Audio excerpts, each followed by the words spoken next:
अर्ज दिलेला आहे। विशेष संसर्गजन्य आजार रोखण्यासाठी उपाययोजना करण्याबाबत एकनिष्ठ फाउंडेशनद्वारे आम्ही अर्ज केला। त्यामध्ये आमची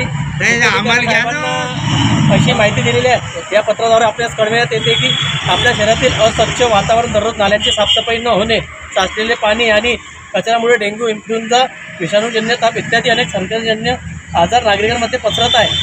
अशा रोगांचा विशेषतः मुलांना संसर्ग होत आहे। आपणास विनंती की या समस्येकडे गांभीर्याने लक्ष देऊन ताबडतोब योग्य उपक्रम सुरू करावे। नागरिकांची काळजी घेणे ही आपली प्रमुख जबाबदारी आहे।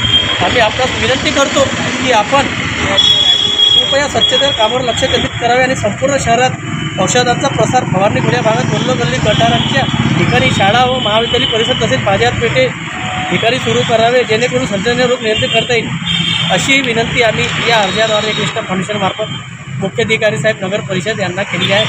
आणि त्यांनी पण साहेबांनी म्हटलं की हा म्हणे लवकर आम्ही स्वच्छता करत लक्ष देऊ आणि खामगावचा स्वच्छ करू। याचनुसार एकनिष्ठ फाउंडेशनतर्फे आवाहन करण्यात येते की नागरिकांनी आपली जबाबदारी समजून प्रत्येकाने स्वच्छतेवर लक्ष द्यावे आणि जिथं कुठं कचरा असा दिसला तो उठून त्याच्यात टाकावा।